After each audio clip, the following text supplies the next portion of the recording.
Resident Evil 6 is widely regarded as the worst in the mainline series of Resident Evil games.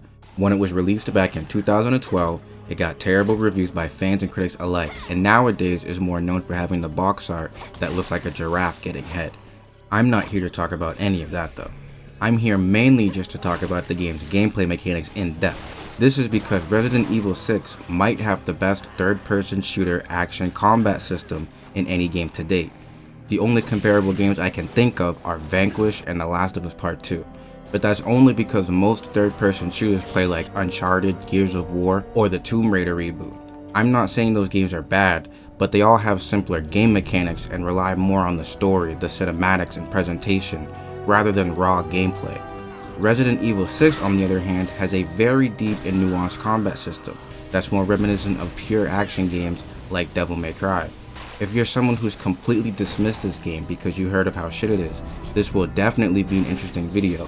And if you're someone who already knows about the game's depth, there's a chance you might learn something new, because I'm going to go over everything you can do with the game's mechanics as in depth as I can, starting with the movement. Movement in RE6 is completely overhauled from any other game in the series. Your base movement speed is no longer a slow walk and is now a modest jog. Holding the X button lets you sprint, and you can move while you're aiming. A nice addition that stayed with the series ever since this game came out, so we can at the very least thank it for that. These three things alone go a long way in making Resident Evil play at a faster pace, but it's the inclusion of the escape actions that make things way more fun and interesting. While aiming, you can press X to dodge in the direction you're moving, as well as in place. Moving the left stick during this in place animation will let you dodge backwards, forwards, left, and right. Flicking the left stick back during a forward roll will let you turn around after the roll to immediately face what's behind you. All these moves can also be used to cancel animations, like canceling pulling back the bolt of a sniper after a shot to shoot quicker. If you hold aim after one of these moves, you will stay down in a prone position. In this state, you can slowly crawl around, roll either to the left or right, and do a quick shimmy backwards. You can cancel animation with these moves as well, and you can get back to your feet while moving in any of the 4 different directions. If you stay still while prone on the ground, you'll refill your combat gauge quicker. The blocks under your health that are used for melee attacks, quick shots, and takedowns, which we'll get into later, and sliding on the ground, which is done by holding the aim button while you're in a sprint. You don't even need to be sprinting at all to activate the slide, and can do it immediately after holding the X button. You can shoot and reload during the slide, and can also do the turnaround roll at the end of it. The slide can also cancel your reload animation. While reloading, if you press X while you're holding aim, you can cancel your reload with the slide. And since you can shoot immediately out of the slide, it's a great move to use to keep up your momentum and speed. It's also a melee attack and can be used to stun enemies and follow up with a takedown. All the characters control basically the exact same, but they all have that same sense of weight and momentum when stringing all the different moves together, and the animations are really cool and flashy. This movement system is the biggest factor into why this game's combat is so fun, and can really feel satisfying when you start to get the hang of things and understand how it works. When you combine this surprisingly nuanced movement system with the stylish action of the combat system, you start to get a better picture as to why, just based on pure gameplay, Resident Evil 6 can be a really fun game. While aiming, you can shoot the gun you have equipped with the R2 button, and shooting immediately after aiming will do a quick shot, an auto aim move that stuns an enemy that's close to you, and takes 1 combat gauge block. All the different weapon types have cool looking quick shot animations, and certain characters with special weapons have different unique ones. You can reload with square and swap weapons and items using the D-pad. You can bring up your inventory by pressing triangle and can move any weapon into whatever slot you want. Switching between any of your different weapons and items happens pretty much instantly, and switching weapons also cancels most animations. If you press R2 the shoot button while you're not aiming, you'll start doing melee attacks. Every character has a 2-hit string that stuns the enemy for a finisher, and a contextual melee attack that happens when an enemy is behind them. When holding a heavy weapon, the 2-hit string is a little slower. Each character also carries a different melee weapon. Leon uses a knife, Sherry uses a stun baton, and Jake uses hand-to-hand combat, which is a little more fleshed out than the other melee weapons. Each of the different melee weapons also has a different quickshot animation. You can do a sprinting melee attack, and if you stand close to an enemy that's about to hit you, a prompt will flash to press R2, and if you time it right, you'll do a counter. When an enemy is stunned, you can hit them with finishers and takedowns. The takedowns can be pretty cool, and the animations change depending on what character you're using. Some of them are also contextual. There's different takedowns depending on if you're in front or behind an enemy, and enemies that are holding a melee weapon or standing near a wall will also have a unique animation. The main way you would stun someone is by shooting them. They can be stunned even if you shoot them in the chest, but shooting them in the leg or head is a faster way to stun them. And if you shoot an enemy while they're running, they will trip and be left open for an easy headshot or melee kill. Going out of your ways to stun enemies and kill them with takedowns is a great way to build and conserve ammo, because enemies can drop some when you kill them. If you were to try and kill every enemy in the game by only shooting them, you would constantly be running out of ammo. Enemy variety is also something worth mentioning. There's regular old-fashioned zombies that come in different types, like ones holding a melee weapon, a gun. The zombies are slow, but the ones holding a gun can shoot at you, and any zombie that's holding something can throw it at you. Even the zombies holding a gun will try to throw it at you, which I think is a nice touch.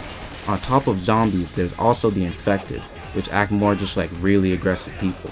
They move faster than a zombie and can properly use different types of guns on you. The infected can also change into about 15 different types of variations that mutate a specific part of their body depending on where you shot them, causing them to behave differently or gain new properties, like having an arm become a shield or becoming a suicide bomber. With the different types of zombies, infected, and other different special enemy types like a really fat zombie, the game has a great amount of variety when it comes to the different enemies you'll be fighting. When you start to get used to the controls and understand exactly how to use every move, stringing together slides, melees, and takedowns while dodging around enemies can feel really satisfying.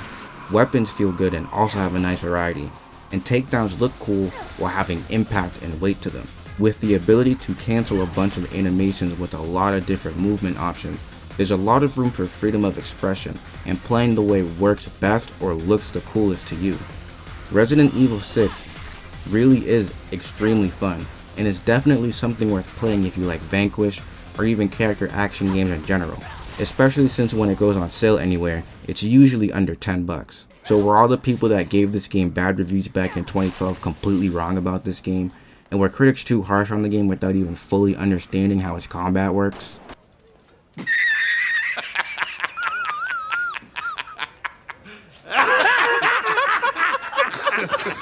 With how good the core gameplay is, it's absolutely insane how much worse every other aspect of the game is. Before I really get into it though, I do have a few minor issues with the actual gameplay. Those issues being that some actions can lock you into an animation for a second too long, and you can still only move in the direction your character is facing, resulting in the combat feeling a little stiff at times. Also, like I said earlier, enemy variety is good, but every enemy can be taken out just by shooting at them. There isn't a single enemy type in the game that really requires you to use any type of strategy or utilize one of the game's mechanics. Overall, the core gameplay is still great, but it isn't perfect. And with that said, from here on out, everything I'm going to say about this game is going to be extremely negative.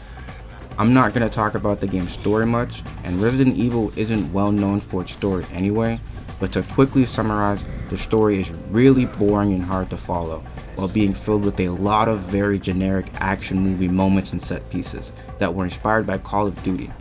That's because in 2012, Call of Duty was massive on a scale games had never seen before, and everybody was trying to reach that audience to try and make some more money. Characters are okay, I guess, but most of the dialogue is really bad, and the cutscenes are pretty terrible. If you think I'm gonna stand out there all day listening to... Friend of yours? More like an ex-girlfriend.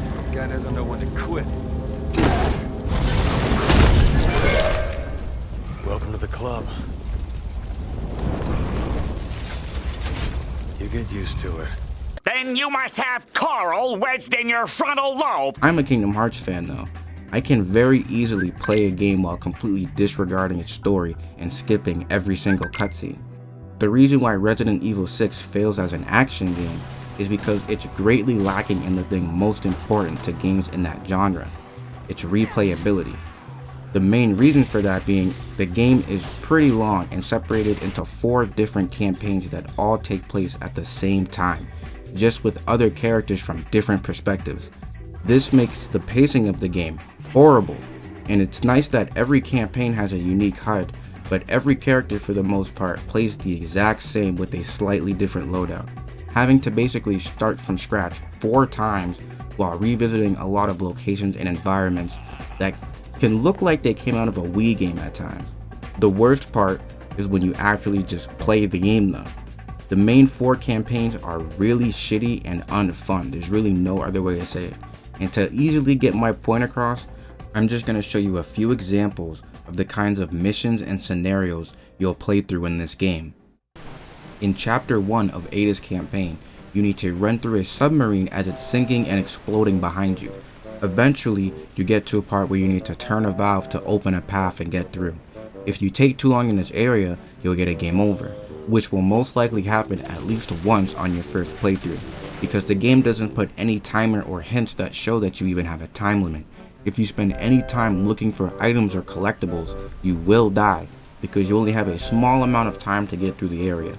Later on in that same chapter, there's a section where you need to stand on a small platform and answer a series of questions, while enemies infinitely pour into the room.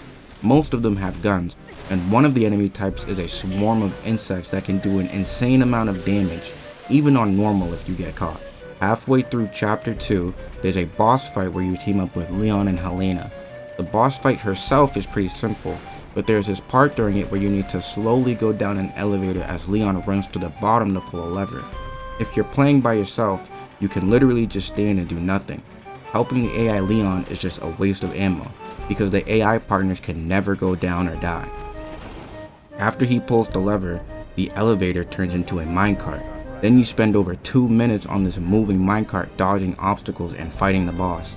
This segment is very scripted, and again you will just be wasting ammo shooting your guns, because once the minecart gets to where it be, the section is gonna end, regardless of if you've been shooting the boss or not. In Chapter 4, you'll find yourself on a ship instead of a submarine this time, and you need to run through a larger area that has enemies in it, looking for 3 passcodes. You get them from specific enemies that are in this area. And of course, to pad this section out, right as you're about to grab one of the passcodes, another enemy comes and snatches it from an vent, making you need to find it again, essentially meaning you need to find 4, not 3.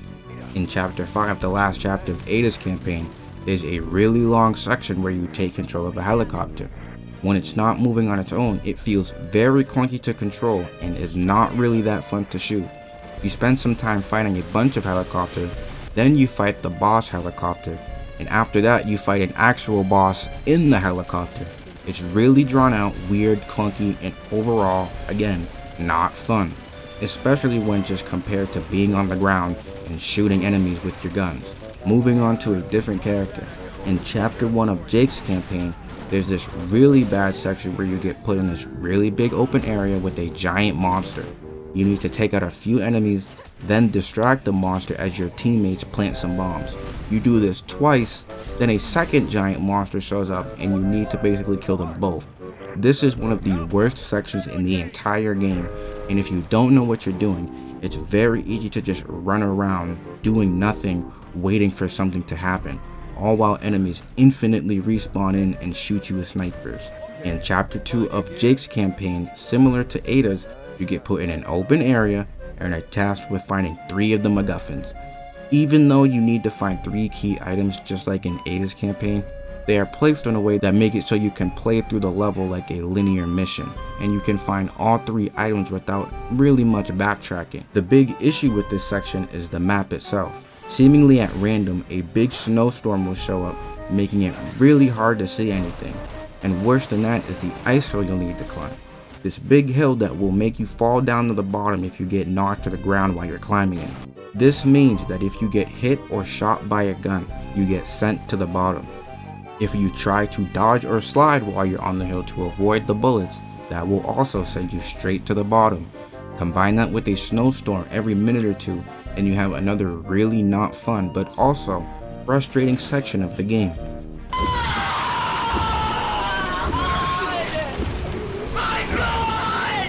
At the beginning of Chapter 3, you play everyone's favorite type of scenario. You know the one, where they take away all your tools and abilities and force you to play through a section while being a way weaker version of yourself. That's always fun. and later on in that same chapter, you get put in a big area and need to find not 3, not 5, but 10 different key items. This time they're random umbrella ID things, and you find them scattered around the big map or just get them by killing enemies. You need 10 to get through the area, and on my first playthrough, I picked up 11 by the end. I could go on for another 5 minutes, but you definitely get the point by now. From what I played of Leon's campaign, his is good compared to Ada's and Jake's, but I didn't even beat the whole game, so I don't know for certain. With all 4 campaigns, the game is roughly 20 hours long and is full of very frustrating, undercooked, and uninteresting levels. Putting me in a big map and having me find 3 items scattered about is not variety, it's padding, especially when you do it 3 times. Having me awkwardly control a helicopter to shoot down other helicopters and fight a boss is not cool and epic, it's boring and tedious. And all of these missions are being accompanied by a really uninspired soundtrack that could fit in literally any other action game. Sprinkle on top of all of this, very unnecessary QuickTime events, riding a jet ski down a mountain, and being forced to slowly walk through an area at a very shallow attempt at building some kind of tone or atmosphere. To top it off even further, the progression system is god-awful trash. Why Capcom decided to remove upgrading weapons, a feature a lot of people enjoyed that was in the last 2 games, while simultaneously making the series the most action focused it's ever been, is such a bad idea. It really makes you wonder if they wanted the game to fail. You can get upgrades, but it's now in the form of skills.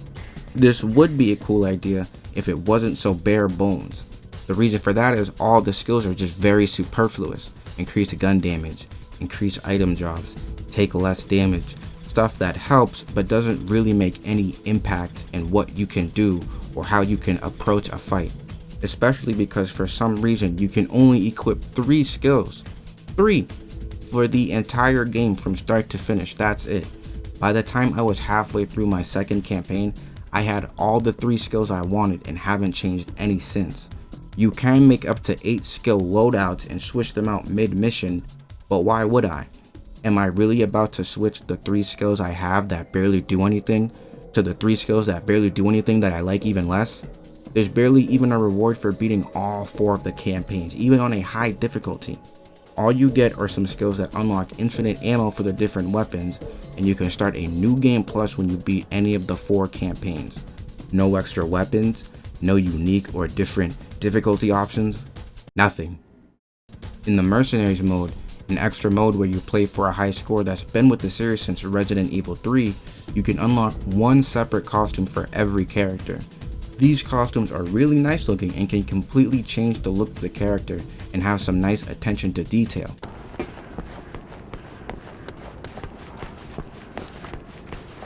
The big problem is that all these costumes are locked behind the Mercenaries mode and can't be used in the campaign.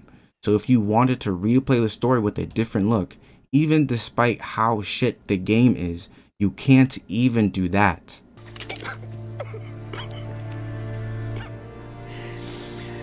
Oh, no. No. Now let's quickly compare some things I just went over to a game that was released 17 years ago and came out 7 years before Resident Evil 6 did. Resident Evil 4. Besides the last couple hours maybe feeling a little dragged out, Resident Evil 4 is one of the best paced games of all time.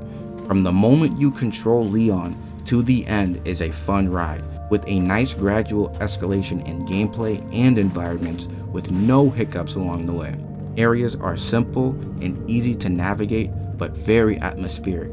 A reason for that is the game is very quiet. Music only really appears in combat, and it isn't the best soundtrack ever, but the songs really fit the tone of the game and whatever's happening on screen, and that goes a long way in making it more memorable. The game basically has you constantly moving in a straight path forward, but that path is filled with a lot of interesting, well-designed environments, while having a really great progression system that has you upgrading the guns you find at the iconic merchant. got something that might interest you. Got a selection of good things on sale, stranger. Fun exploration that rewards players for looking around carefully, with treasures for more money and extra resources, and having really fun gameplay that has a variety of moments and set pieces that keep things interesting. Beating the game unlocks professional difficulty, which makes the game more challenging, not just changing a few stats and numbers around, but the enemy AI is faster, more aggressive, stronger, and it reduces the amount of ammo that drops from enemies, but also increases the amount of money you get. New Game Plus lets you start with whatever weapons you were using on the clear save and play through the game with one of the 2 different costumes for Leon and Ashley that will show up in the different cutscenes. You unlock the Mercenaries mode after you beat the game as well, and a separate shorter campaign where you play through the game as Ada from her point of view. You can unlock new special weapons to buy, like the Infinite Rocket Launcher, the Matilda. You unlock the Typewriter for completing Ada's campaign, you get the hand cannon for clearing everything in Mercenaries mode, and you get the PRL-412 laser rifle for clearing the game on professional difficulty. It's very easy to see why Resident Evil 4 is considered a masterpiece, and it's crazy to me how much of this stuff is missing from Resident Evil 6. It easily has the best combat in the series, so you would think Capcom would have put at least a little bit of effort into making the game somewhat replayable. But no one wants to replay missions that are horrible and unfun to play while also using the same exact weapons, abilities, and costumes. I trusted you, and you gave me this! Resident Evil 6 is a really special case. It has a very fun, unique combat system that I haven't seen anywhere else that's being buried under a really shitty game. If the game was created with a higher focus on making a fun game rather than chasing a trend, I know it would have came out better. If Capcom completely remade this game into their new RE engine and kept the core gameplay while also refining it and making it more fleshed out, maybe change the main story from 4 separate campaigns that took around 20 hours to beat with really shitty missions to a more linear 10-hour single campaign with better missions and level design, where maybe you swap between the different characters throughout the story at different points.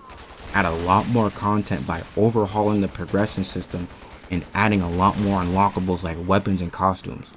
Above all else though, give the game an identity, because besides the name, the game barely even feels like Resident Evil, even less than 5 did. Out of every bad video game I've ever played in my life though, this one definitely had the most potential to be a masterpiece.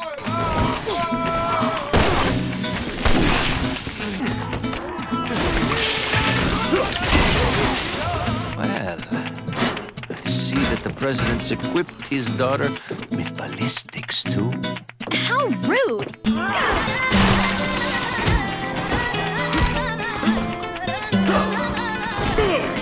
Hostile away.